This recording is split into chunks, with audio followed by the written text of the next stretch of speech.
Two stories my dad has told me. While driving Pacheco Pass in California, he had an empty trailer and it was really windy, so it was swaying back and forth. He saw some girl walking through and he tried to merge lanes to avoid her and heard a loud bang. He thought he'd end someone with the sight of the trailer. When he could stop, he was looking for signs everywhere and there was nothing anywhere, not even a dent in the trailer. Second one was also in Pacheco Pass. He saw some woman wandering on the side and stopped and let her in the truck, said she was dripping wet. It wasn't raining, but there's this lake next to the freeway, so he thought she was swimming late night. She's silent while he's driving. After a little bit, he said he turned over to her and there's no one there. His seat is dry. I'm not a long-haul trucker, so to speak, but I am required to go from Texas to Idaho and Texas to Indiana and Texas to Ithaca, New York regularly by van. My drives usually last 18 to 20 hours, sometimes I have wildlife in my vehicle, sometimes I'm on my way to pick an animal up. My job involves a lot of hands-on stuff.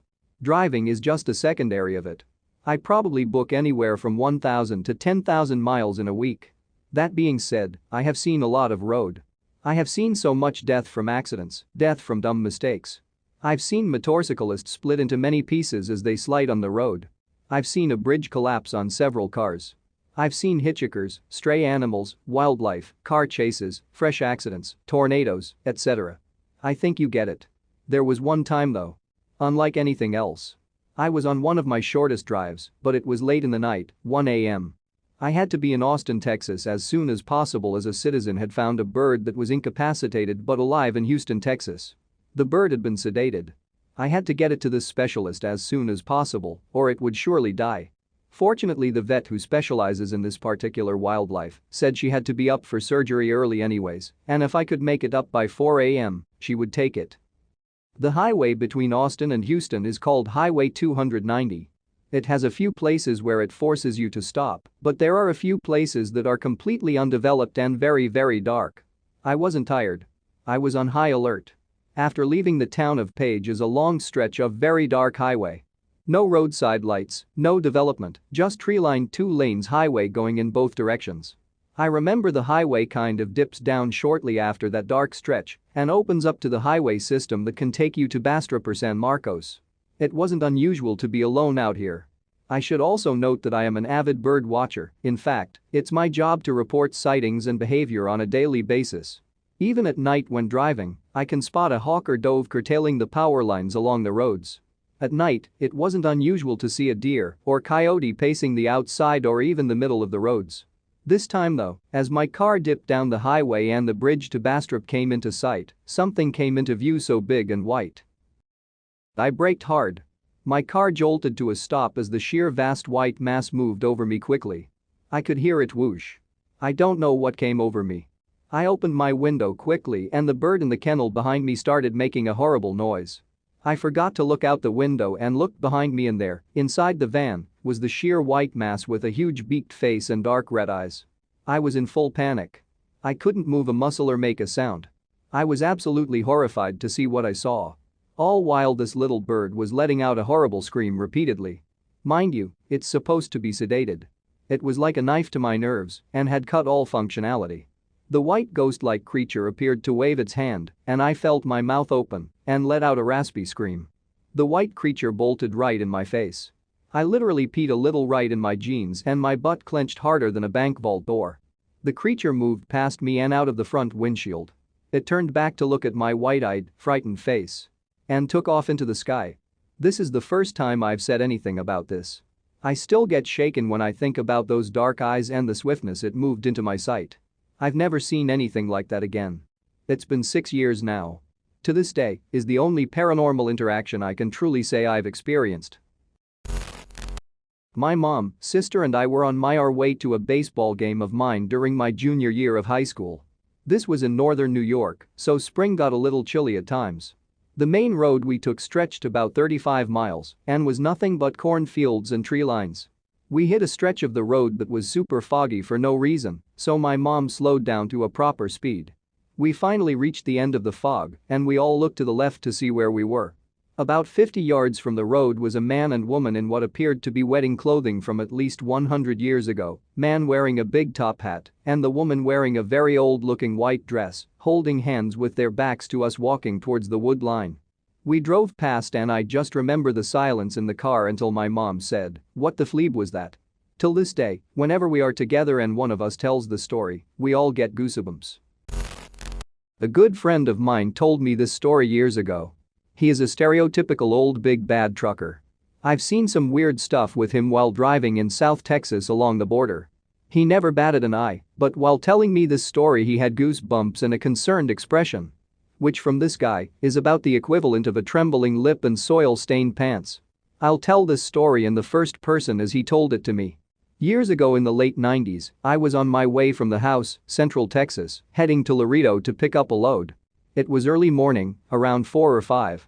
I had just come off a string of days at home, so I know I wasn't tired. I am on one of those two-lane winding roads in the absolute middle of bum-fleeb nowhere when I see something on the side of the road at the edge of my high beams. At first I just thought it was roadkill, as is usually the case. As I get closer, I see that it is roadkill and there's someone crouching over the deer carcass. I remember thinking either this guy's taking the antlers as a trophy or he's fleebing sick.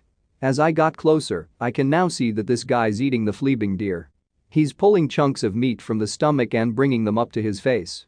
At this point, he stops mid-motion and looks up at me. Not at my truck, but at me. It stands up, and that's when I see that it's fleebing huge, brown, and covered in hair. I remember thinking at this point, oh fleeb. This thing is standing on the tiny shoulder looking at me. By this point, maybe 3 seconds have passed and I'm about to the point in the road he's standing at. I didn't even think of stopping. In fact, I'm starting to lay on it and get the heck out of there. As I'm passing it, it's looking at me, again not at the truck, it's looking through the driver's side windshield at me. He obviously has the intelligence to know that there's a driver in here and knows where I'm sitting. As I start to pass him, I can still see its head above the hood of an old needle-nose Pete. Old truck design where the hood goes straight out from the windshield, known for being tall and difficult to see around. This thing is fleebing giant. I remember seeing what looked like human intelligence in its eyes. It scared the fleeb out of me.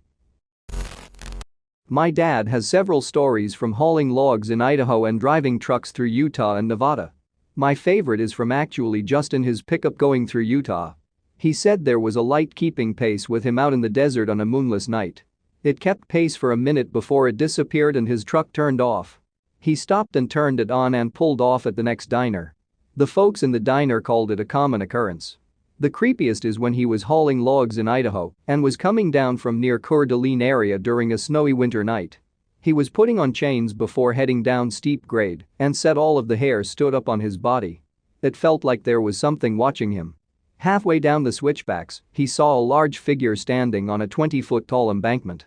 As he got closer, it jumped down and the shoulders were as tall as the cab. In a single bound, it leaped down and then leaped over to the other side of the embankment. At the time he thought it was a Sasquatch, now he says it was probably a demon trying to make him crash. He didn't stop to remove the chains until he was well away from the mountain.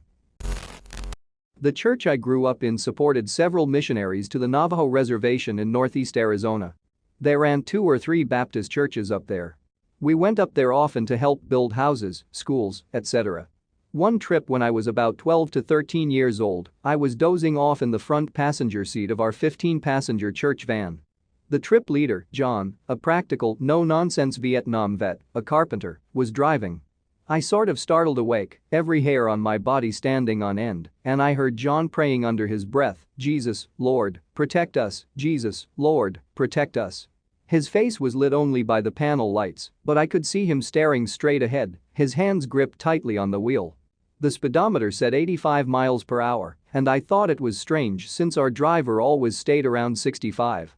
Then I looked out the window on my side and in the running lights of this van, I swear I think I saw a gaunt, no-clothes man running on all fours alongside our van on the highway. I almost soiled my pants. "Skinwalkers," John said. "Just pray." You better believe I prayed. This thing stayed with us for about 5 minutes, then just sort of pulled short and disappeared into the desert. Northeast Arizona is a Navajo reservation, well known for urban legends of skinwalkers. Corrupted medicine men witches who can transform into animals, usually wolves or coyotes. A friend of my cousin was a long-haul trucker. He was making a delivery across the country and was in a hardly used dirt stretch of a rural route. Since the road wasn't exactly peachy, he had to drive slowly. He sees another truck slowly approaching from the opposite direction, and he sees the truck is the same as his. Since this isn't fairly uncommon, he didn't think much of it, but as the other one grew closer, he decided to honk in recognition of having the same kind of truck. The other one replies and all is good. That is, until they narrowly and very slowly had to pass one another. He turned to look at the driver and he saw himself. Not a reflection, not a similar person, but his exact same copy, same clothes, same hat, same red beard, staring at him. They passed each other and that was that. He told me he'd seen very weird things, but that was the moment he decided to stop being a trucker.